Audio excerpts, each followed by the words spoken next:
അപ്പോൾ ഇന്ന് ഞാൻ വളരെ ഹെൽത്തി ആയിട്ടുള്ള ഒരു പുഡിങ്ങിൻ്റെ റെസിപ്പി ആയിട്ടാണ് വന്നിട്ടുള്ളത്. ചിയാ സീഡും റാഗിയും വെച്ചിട്ടുള്ള പുഡിങ്ങാണ്.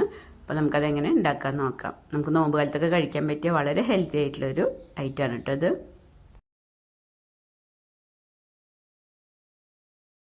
Welcome to Isa's Kitchen. ഈ പുഡിങ് ഉണ്ടാക്കാൻ വേണ്ടി നമുക്ക് കുറച്ച് ബദാം മിൽക്ക് വേണം. ബദാം മിൽക്കിലാണ് നമ്മൾ ചിയാ സീഡ് സോക്ക് ചെയ്യാനായിട്ട് വെക്കുന്നത്. അപ്പോൾ അതിന് ഞാൻ 10-15 ബദാം നല്ല തിളച്ച് വെള്ളം ഒഴിച്ചിട്ടൊന്ന് കുതിരാൻ വേണ്ടി വെച്ചതാണ്. അപ്പോൾ അങ്ങനെ ആകുമ്പോൾ അതിൻ്റെ തൊലി പെട്ടെന്ന് തന്നെ നമുക്ക് നീക്കാൻ വേണ്ടി പറ്റും. അപ്പോൾ ബദാമിൻ്റെ തൊലിയൊക്കെ നമ്മൾ കളഞ്ഞെടുത്തിട്ടുണ്ട്. ഇനി നമുക്കതൊരു മിക്സിയുടെ ജാറിലിട്ട് കുറച്ച് വെള്ളം ഒഴിച്ചിട്ട് ആദ്യം ഒന്ന് അരച്ചെടുക്കാം.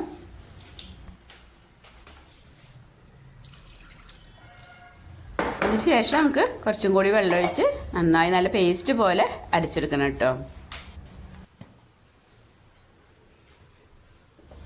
ആദ്യം നമ്മൾ കുറച്ച് വെള്ളമൊഴിച്ചൊന്ന് അരച്ചെടുത്തു. ഇനി അതിലേക്ക് നമ്മൾ കുറച്ചും കൂടി വെള്ളമൊഴിച്ച് നന്നായി അരച്ചെടുക്കുകയാണ്. ഇനി നമുക്കിത് ഒരു പാത്രത്തിലേക്ക് മാറ്റാം. ഈ ബദാം മിൽക്കിലാണ് നമ്മൾ ചിയാ സീഡ് കുതിരാനായിട്ട് വെക്കുന്നത്.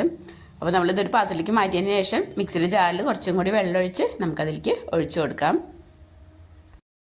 റസിയാസ് കിച്ചൻ ചാനൽ ആദ്യമായിട്ട് കാണുന്നവരും അതുപോലെ തന്നെ സബ്സ്ക്രൈബ് ചെയ്യാതെ കാണുന്നവരും പ്ലീസ് ഒന്ന് സബ്സ്ക്രൈബ് ചെയ്ത് സപ്പോർട്ട് ചെയ്യണേ.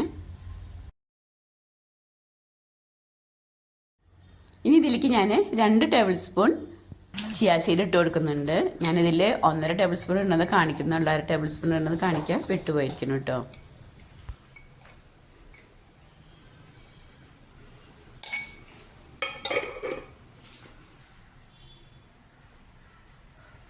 ഇനി ഇത് നമുക്ക് നന്നായി ഒന്ന് ഇളക്കിയതിന് ശേഷം അടച്ച് മാറ്റി വയ്ക്കാം.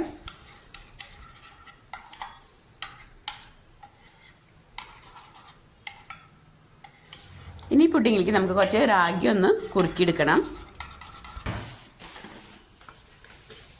അതിന് വേണ്ടി ഞാനിവിടെ ഒരു സോസ് പാൻ എടുത്തിട്ടുണ്ട്.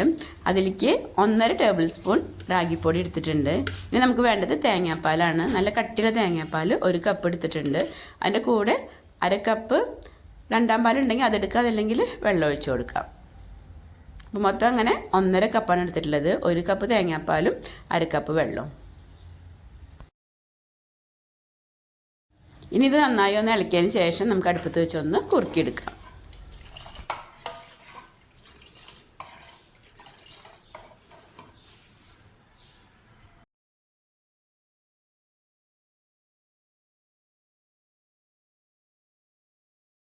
ഇപ്പോൾ 5 മിനിറ്റ് ആയിട്ടുണ്ട്. റാഗിയൊക്കെ നന്നായി കുറുകി വന്നിട്ടുണ്ട്. ഇനി നമുക്ക് ഫ്ലെയിം ഓഫ് ചെയ്യാം.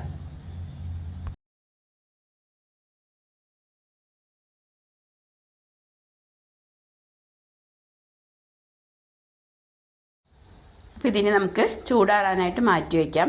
ഞാനിതിൽ മധുരത്തിനായിട്ട് ഈത്തപ്പഴമാണ് ചേർക്കുന്നത്. അതുകൊണ്ടാണ് റാഗി കുറുക്കുമ്പോൾ ഇതിൽ വേറെ മധുരത്തിന് ശർക്കര പഞ്ചസാര ഒന്നും ചേർക്കാതിരുന്നത്.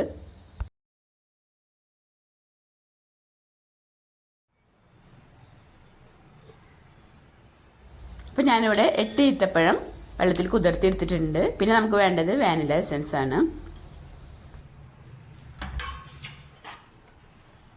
അപ്പോൾ നമ്മൾ കുറുക്കിയെടുത്തിട്ടുള്ള റാഗിയോട് ചൂടാറിയിട്ടുണ്ട്. ഇനി നമുക്ക് മിക്സിയുടെ ജാറിലേക്ക് ഈ നമ്മൾ കുറുക്കിയെടുത്തിട്ടുള്ള റാഗിയും അതുപോലെ തന്നെ ഈത്തപ്പഴം വാനില എസൻസ് വെച്ച് നമുക്ക് നന്നായി ഒന്ന് അടിച്ചെടുക്കാം.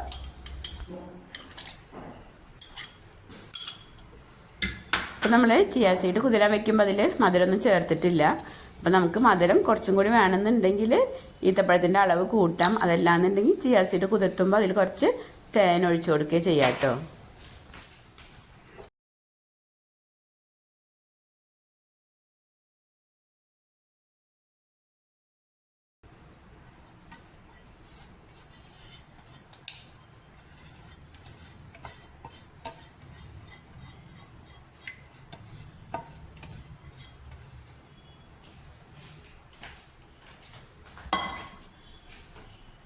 അപ്പോൾ നമ്മൾ റാഗിയും ഈത്തപ്പഴം കുതിർത്തിയത് മിക്സിയുടെ ജാറിലേക്ക് ഇട്ടിട്ടുണ്ട്. ഇനി നമുക്ക് നന്നായി ഒന്ന് അടിച്ചെടുക്കാം.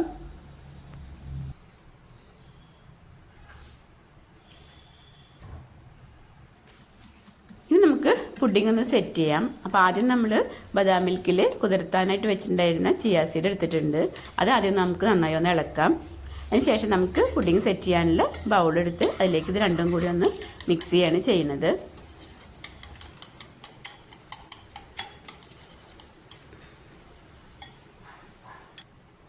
അപ്പോൾ ഞാനിവിടെ പുഡിംഗ് സെറ്റ് ചെയ്യാനുള്ള പാത്രം എടുത്തിട്ടുണ്ട്. അതിലേക്ക് നമ്മൾ അടിച്ചെടുത്തിട്ടുള്ള ഈത്തപ്പഴം റാഗി മിക്സ് ആദ്യം ഒഴിച്ചു കൊടുക്കാം.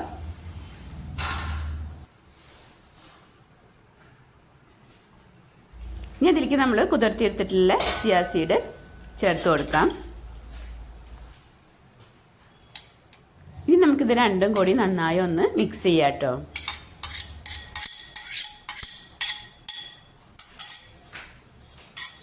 ഇതെല്ലാം കൂടി നമുക്ക് നന്നായി ഒന്ന് മിക്സ് ചെയ്ത് കൊടുക്കാം. നന്നായി മിക്സ് ചെയ്തതിന് ശേഷം അടിച്ച് നമുക്ക് കുറച്ച് സമയം ഫ്രിഡ്ജിൽ വയ്ക്കാം. നിങ്ങൾക്ക് കുറച്ചും കൂടി തിക്കായിട്ട് വേണമെന്നുണ്ടെന്നുണ്ടെങ്കിൽ ചിയ സീഡിൻ്റെ അളവ് കൂട്ടാം, അതുപോലെ തന്നെ റാഗിപ്പൊടിയുടെ അളവ് കൂട്ടാം. പക്ഷേ ഇങ്ങനെ കഴിക്കുമ്പോഴാണ് കൂടുതൽ ടേസ്റ്റ്.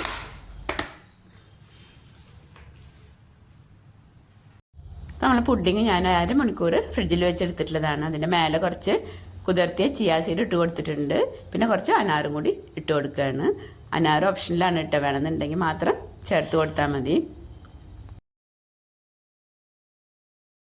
വേണമെന്നുണ്ടെങ്കിൽ അതിൻ്റെ മേലെ നമുക്ക് കുറച്ച് കുതിർത്തിയ ഈത്തപ്പഴം കൂടി ചേർത്ത് കൊടുക്കാം. ഇതിൽ ബദാം മിൽക്കും അതുപോലെ തന്നെ തേങ്ങാപ്പാലൊക്കെ വരുന്നതുകൊണ്ട് തന്നെ നല്ല ടേസ്റ്റാണ് കേട്ടോ കഴിക്കാൻ. നമ്മളിപ്പോൾ ഇതിലേക്ക് ചേർത്തിട്ടുള്ള റാഗിപ്പൊടിൻ്റെയും അതുപോലെ ചിയ സീഡിൻ്റെ അളവിൽ ഉണ്ടാക്കുമ്പോൾ ഈ ഒരു കട്ടിയിലാണ് കേട്ടോ നമുക്ക് കിട്ടുക. നിങ്ങൾക്ക് കുറച്ചും കൂടി കട്ടി വേണമെന്നുണ്ടെങ്കിൽ റാഗിപ്പൊടിൻ്റെ അളവും അതുപോലെ തന്നെ ചിയ സീഡിൻ്റെ അളവും കൂട്ടാം.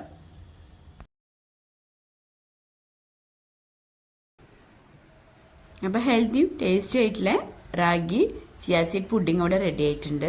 അപ്പോൾ ഈ രീതിയിൽ ഉണ്ടാക്കാത്തവർ ഒന്ന് തീർച്ചയായിട്ടും ഒന്ന് ഉണ്ടാക്കി നോക്കണേ. അപ്പോൾ നമുക്ക് നോമ്പിനൊക്കെ ഉണ്ടാക്കാൻ പറ്റിയ ഹെൽത്തി ആയിട്ടുള്ള ഒരു ഐറ്റമാണ് കേട്ടോ.